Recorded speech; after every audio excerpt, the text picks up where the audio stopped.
Hi everyone, welcome back to Immune to Pierce. Back to our How to Play Legion series. Today we're going to be getting on the tabletop, on Tabletop Simulator, but seeing the tabletop, seeing the area of play that we need for a game of Star Wars Legion, and also taking a look at the components that we need. We're going to be taking a look at how we deploy our units, and we're going to get to see the board fully set up with all the missions, all the deployments done. And then finally, we're going to just briefly touch on the turn structure of a game of Legion, leading into our next video, which will be all about taking actions with our units. So let's go ahead and open up TTS and show you the game. Okay, so here we are on TTS, and you can see that we've got various a lot going on this board, really. We've got various tokens, various bits of terrain. We've got all our miniatures, all our cards set up. So when you come to a game of Star Wars Legion, you can expect to be playing on a surface similar to this one that's going to be 6 feet wide by 3 feet tall, I suppose you could say.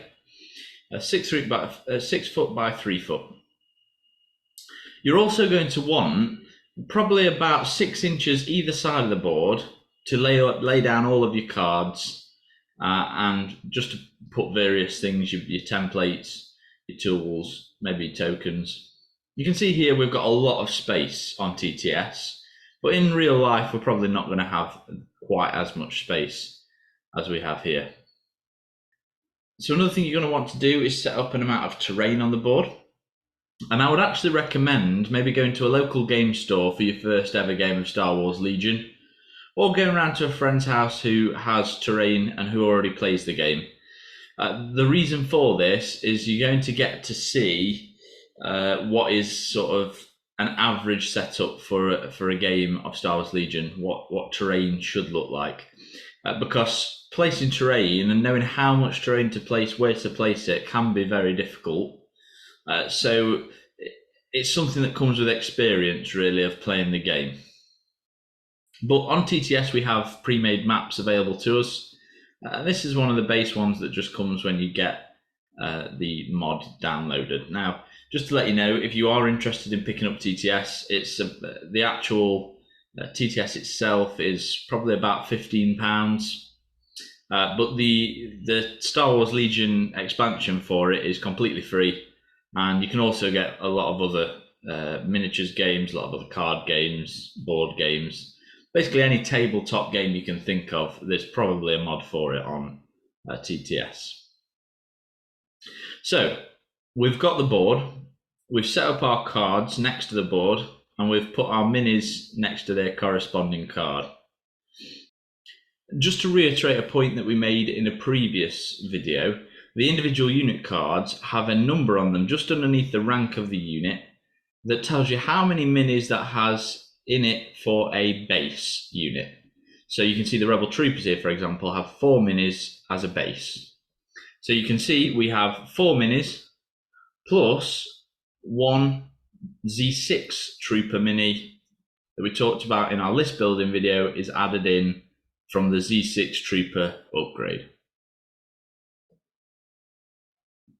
So once we have all of our minis set up on the board, and we have our board set up ready with the terrain, what other tokens and components are we going to need? So here is our sort of token setup area on TTS, and you'll have something very similar set up in your in-person games of Star Wars Legion.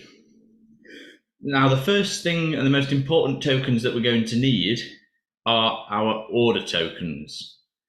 So you can see our order tokens here. Each unit comes with an order token in Star Wars Legion, or you can buy aftermarket order tokens, whichever you prefer. But you're going to want 1 corresponding order token for each unit in your army that matches the rank of that unit. So you remember in our list building video, we had 2 commanders, 1 operative, 5 core and 3 special forces. So for our order tokens, we have 2 commander, 1 operative, 5 core and 3 special forces. And we'll get onto how they come into play when we look at a turn structure later on in this video.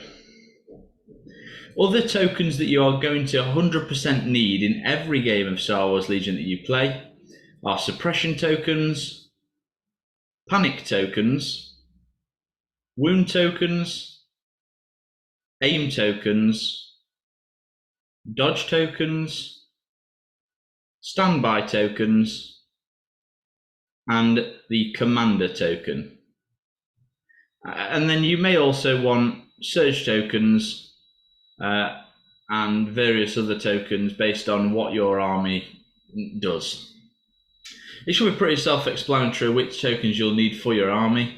Depending on the units that you've chosen to take, you might need extra tokens. But if you have all of your tokens available to you, then you're going to have the tokens you need. I like to carry my tokens in a sort of screw case. That's quite a popular method of carrying your tokens around, so you've got every token that you'll need for a game of Legion right there next to you, a very convenient place. You're also going to need dice, and we have these special little dice rollers on TTS, but if we spawn in a couple of dice, you'll just see you want a few of each colour of dice, both attack and defence. Now, one thing I'll say about the dice in Star Wars Legion is the core set and even the dice pack itself doesn't really come with enough dice to play the game properly. You'll probably want around 2 to 3 sets of dice to really be in a place where you're not having to borrow dice or re-roll dice. It just gets a bit messy if you've got less than that. 2 sets should be fine, but if you really want to be safe about it, I would say take 3 sets of dice. That'll give you 9 of each type of dice, which is really handy. Okay, so we've got all of our tokens and dice. The other thing we're going to need is our range rulers and measurement tools. Now, again, in TTS, these don't show up until we actually start using them, so don't worry too much about that here. But look in the instructions if you're struggling to find which templates are which. You'll have a speed 1 tool, speed 2 tool, and a speed 3 tool for your movement. And then you'll have individual range sticks that you can push together to form whatever range you would like to measure. I would recommend probably having about 6 range sticks. Most weapons in the game are range 3, so you can measure with the range 3 there. But also ranges go up to, well, other than the unlimited weapons in the game, which there aren't many of, weapons tend to go up to a maximum range of range 5. And we'll get into why you might want that 6th range in just a little bit, but it might be pretty helpful to you. Okay, so we have our range tools, we have our movement tools, we have our dice, and we have all the tokens that we're going to need to play a game of Star Wars Legion. So now we're in a position to actually start the game. So let's go back to our normal view of the table, and we'll get set up for our first ever game of Star Wars Legion. Okay, so the first thing we're going to want to do is we have our battle deck down here in the bottom right corner of our screen, and then obviously in person you'll have your own battle deck. You're going to want to split this into the 3 categories of cards: objective, deployment, and condition, and give each pack a shuffle. Now TTS does this automatically, so I don't actually need to do this step, but shuffle that together, and then you're going to want to lay out all 4 of each type in a row, in a grid system, basically. This is how you're going to want to set out your battlefield cards for a game of Legion. Now, as we've mentioned in past videos, the person who actually uses this battle deck will be the blue player, and the blue player is determined by whoever has the least amount of points in their list. So in this case, we're going to assume that we as the rebel player have the initiative, have blue player, and so we are using our battle deck. So now we have all of our cards laid out. We're going to take it in turns to ban cards from this deck, and we're going to be able to ban 2 cards each if we would like to. So let's have a look at an example of how this is going to work. Okay, so as the blue player and as the rebel player, I'm going to be looking at ways that I can take advantage of my list But for now, until you get confident with the game systems and how your list works, I'm just going to show you a little example of how this phase of the game actually takes place. So we'll run through it relatively quickly for that purpose. So as a rebel player, I'm looking at the deck here, and you can see I can eliminate any one of these 3 cards in the far left-hand column. So I'm going to eliminate Long March first. Now you can see the card that I am able to eliminate goes 1 card to the right, because that is now the furthest card left in that particular row. So the red player then may choose to eliminate, let's say, Recover the Supplies. So now, at the minute, we'll be playing a game with Sabotage the Moisture Evaporators, Roll Out, and Supply Drop. So this is how it works. So whichever cards are left after the ban in the left-handmost column are our setup cards for that particular game of Star Wars Legion. So we have here Sabotage the Moisture Evaporators, Roll Out, and Supply Drop. As the Rebel player, I'm going to be banning Roll Out. And then the blue player has used up all of their bans at this point. I've had two chances to eliminate cards from this row, and I've done that as you've seen there. So now the red player gets 1 more chance, and they're going to eliminate Supply Drop because they don't have as many units that would benefit from it as we do. So this is it then. Both players have eliminated 2 cards each. Now we could have chose to pass those eliminations if you don't want to. You don't have to ban cards. But 2 players have in this case decided to ban 2 cards each. So we are left with Sabotage the Moisture Evaporators, the Major Offensive Deployment Zone, and Clear Conditions as our condition card. So let's go ahead and get these 3 cards laid out, and then we'll come back and show you how to set up for this particular objective card and deployment zone. So we have here now set up our 3 cards for our battle. We have Sabotage the Moisture Evaporators as our objective, Major Offensive as our deployment, and Clear Conditions as our condition card. Now, the way we set up, the order we set up these different cards is pretty straightforward. First things first, you're going to want to set up your deployment zones. Now, TTS has a handy system for doing this. It has overlays that show the red and blue deployment zones, as you can see there. The next thing you're going to want to do is set up your objective card. So I've gone ahead and placed our 4 objectives for this particular scenario down on the board, following the rules as stated on the card. And the final thing we're going to want to set up is our condition. In this case, we've got Clear Conditions, so no effect applies. So at this point, we're ready to begin deploying units. So how do we do that? Well, let's take a look at an example with a basic Rebel Trooper unit with a Z6. So we're going to get our Z6 Rebel Trooper unit, we're going to bring them over here, and we're going to take a look at how we deploy. Okay, so in this situation, our Rebel player, us in this case, would like to deploy this unit in a position where we can go and interact with this objective token. So I'm going to place our unit leader, and this is the first step to any deployment. Place your unit leader fully within the deployment zone of your color. So once the unit leader is placed, all other models in the unit must be placed in what is called unit cohesion. Now this is going to come into play again when we look at movement of our units. But essentially, unit cohesion is a speed 1 move away from the unit leader.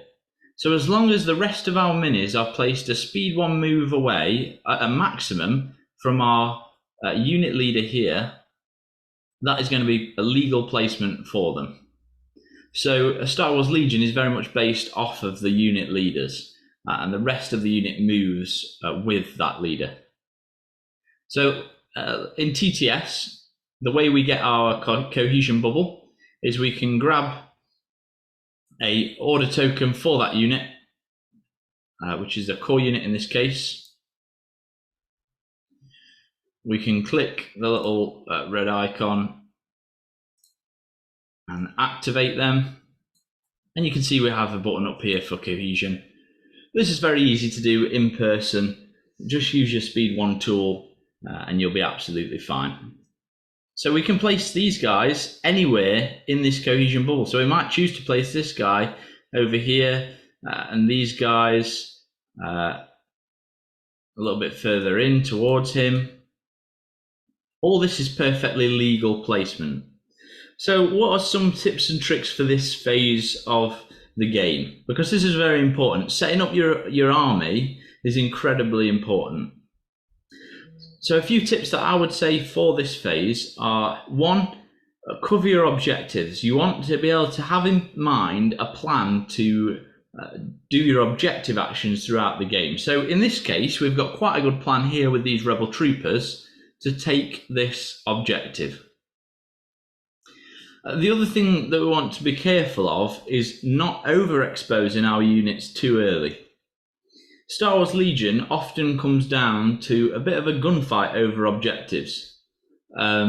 It's very important to try and take your opponent off of their objectives so that they don't score those points. But it's just as important to make sure that you can score your points for the objectives that you are going for. So in this case, you can see we've hung the rest of our guys out here in the open. And this is fine for now because we have this big building in the way. But if, let's say, our opponent had a speeder or something that was very fast moving, there's a potential that in the first turn, they could deploy in this corner of their deployment zone, fly over this building, and you can see they're going to have a pretty open shot into our rebel troopers. Especially with the fact in mind that rebel troopers are very fragile, as are most rebels. This is a very dangerous situation to be in. So how can we sort of rectify that situation? Well, the easiest way to do this in this particular situation, so that we're still able to get that objective token, is to place our troopers in such a way that they are benefiting from the cover granted by these barricades. Now, if you hover over the barricades, we can see that they provide us with heavy cover. So there are two types of cover in the game: light cover and heavy cover. Light cover will block one incoming hit result from an attack, and heavy cover will block two incoming hit results from an attack. So heavy cover is definitely the preferred thing, especially for us as rebels. So let's go ahead, and instead of deploying these basic rebel troopers out in the open, we're going to instead put them behind this barricade, like so. So this is our rebel unit, very well deployed now behind heavy cover. And the reason we can say that is because you gain cover by having half of your unit obscured by that cover granting terrain piece. Now, in the old Legion rules, you would draw a line from the center of your base to the center of the defender's base if you were attacking a unit to determine whether that center line passed through cover. With some of the latest updates to the rules, that line is now drawn from any part of the attacking unit's base to any part of the defending unit's base. What that means is that we can be just barely passing through cover with some part of our base, and we will still get the cover provided from that terrain piece. But in this case, we're definitely all the way behind these barricades. We'll definitely be benefiting from the heavy cover that they provide. And we're in a really nice spot here to start the game with these rebel troopers. Okay, so at this point, our opponent will now deploy a unit, and we'll keep on going back and forth until we've all deployed our entire army's worth of units.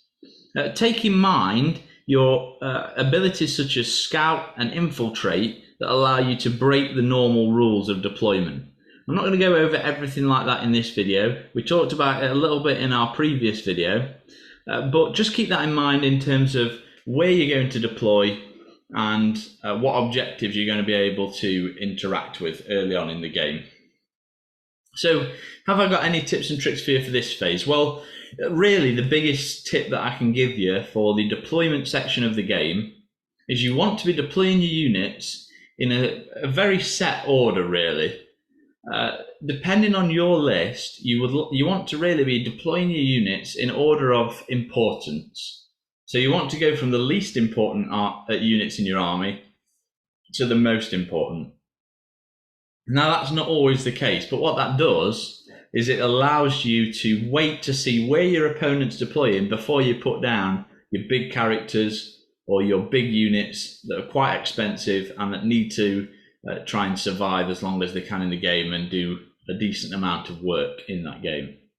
So for this specific list, I first might start off by deploying all of my rebel troopers. Then I might go on to deploying my strike teams.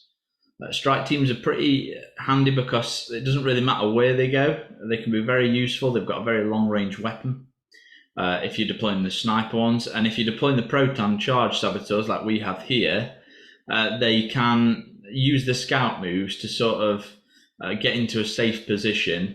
And you can really decide at the start of the game, once everything's been deployed, what you're going to do with those strike teams. They're very inexpensive, so they're not the most important activation you'll have.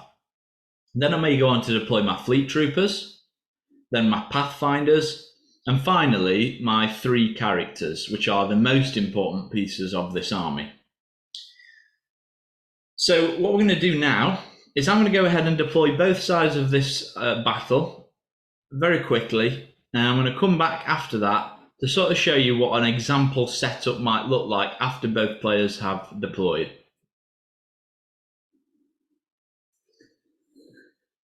Okay, so now we have fully set up both sides of this battle. We as the blue player have really spread out here with some of our infiltrate and scouting abilities. And you can see the Imperials have sort of spread around to their objectives too, using a few of their abilities. So at this point, we are now ready to begin our game of Star Wars Legion. The only thing you need left to do is set the turn counter to 1, and both players will then go into the very first command phase of their first turn. So let's talk about the different phases of a turn then. So the first phase of a turn is the command phase.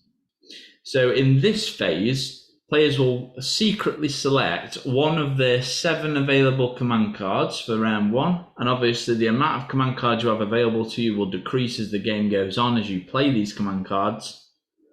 And you're going to select one of these, and let's say we select standing orders for this particular turn 1. You're going to flip it face down so that it's hidden from your opponent, and you're going to place this command card in sight of both players. So let's go ahead and assume that the Imperial player also played the standing orders command card for this first turn. Now, when both players have secretly played down their first command card, players will simultaneously reveal their command cards to each other. And in the case of a tie, in terms of the pip value of the command card, so you can see here that standing orders versus standing orders, they're both 4 pip command cards, so there is a tie on the pips. The blue player, and this is just for the first round, and we'll go through what happens in future rounds in a short while, but for the first round, the blue player will roll a red defense dice, and on a block result, they will get priority for that turn. And on any other result, their opponent will get priority instead. Let's say instead of this particular setup, that the Imperial player had decided to play the coordinated fire command card. Now, if we look at the pip value of this card, we can see that it has 3 pips to standing orders 4 pips. So what happens in this situation? Well, the player who played the command card with the fewest pips is the player that will take initiative. And what does initiative mean? Well, it means that you issue orders first and you get the first activation of the round. So how do we issue orders using command cards? Well, let's say, as we have done, we play the standing orders command card. If we look on the command card, just under the picture, it says 1 unit. And that is going to tell us, that little box is going to tell us what orders we are able to issue using this card.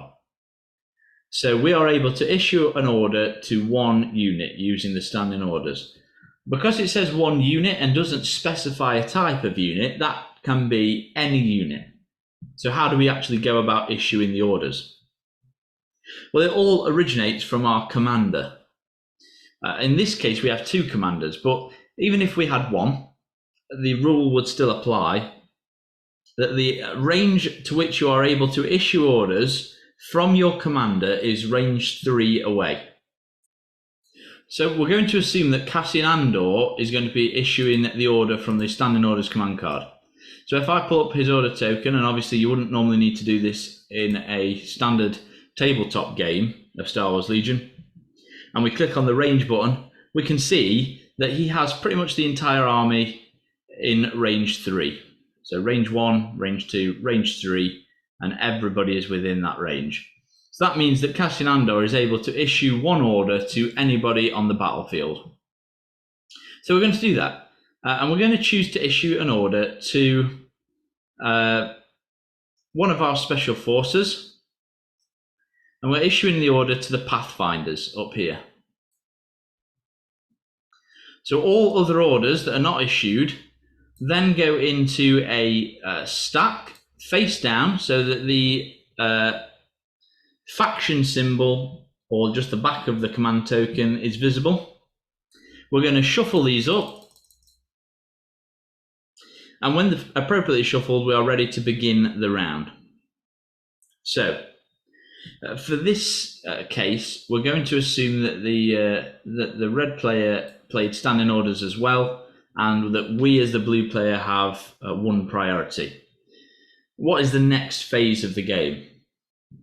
Well, once the command phase has ended and you have fulfilled any abilities on the command cards, and just to show you what that looks like, we'll grab a volunteer mission command card from our hand, and we can see that there is a box of text underneath where it tells us to issue which orders we are able to issue with the card. That's going to tell us any special rules that the command card has. For now, we're going to ignore that though, because there's so many command cards in the game and they all have special rules. It'd be a nightmare to go through every single one of them. So now we have priority and we are able to activate one of our units. So we have a choice. We can either activate the unit that we have a face-up order token on, and if we had multiple units with face-up order tokens, we'd be able to choose which one of those we'd like to activate, or we can draw randomly from the order stack and activate that. So for this example, let's draw one randomly just to see what that looks like. So we have drawn a commander token. Now, in an army like this, we have 2 commanders. And any time that you pull an order token that has a rank where you have more than 1 of the same rank of unit, in this case commander, you are able to activate anyone with that matching rank. So with this order token, for example, we can either activate Cassian Andor or Jyn Erso. Now, we're not going to go too heavily into the actual actions a unit can take on its turn, because we're going to save that for the next video to allow us to go a little bit more in depth into that. But essentially, each unit gets 2 actions that it gets to do during its activation, and once the activation's ended, we'll flip the order token face down and move on to our opponent's activation. And it is a back and forth activating game. Unlike certain systems like Warhammer, it's not one player activates all of their stuff and then the other player activates all theirs. It's we go back and forth activating units. So let's say Cassinando activated, for example, in this situation, we would flip his order token face down, put it near Cassian to show that he's been activated, and then the Empire would then get to activate one of their units. So let's come back after all orders have been issued and all units have been activated to see the next phase of the game. Okay, so we've come now to the end of the round. All units have activated, and you can see we have various tokens on the board. We have a few dodge tokens, some suppression tokens, and an aim token on the board. And all of our order tokens are face down to show the backside of those order tokens. So what comes next? Well, this next phase of the game is referred to as the cleanup phase. In this phase, we're going to remove all order tokens, all green tokens, and then one of each suppression token. So for this unit down here that has a suppression token, they only have one suppression token, so that will be cleared.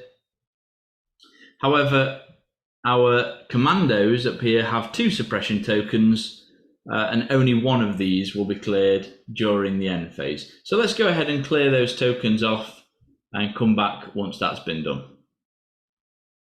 Okay, so we've cleared all our tokens, we've cleared one suppression from each unit, and now we're ready to go into the next turn.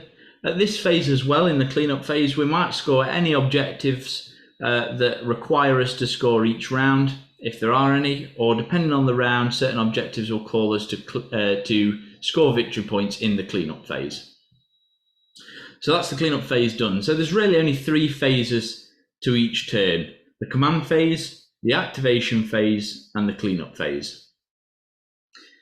So once we've done this for 6 rounds, as we said in our last video, we will add up victory points. If there's a tie, we'll add up kill points based on how many units have been defeated, and then we'll determine an overall winner from that final result.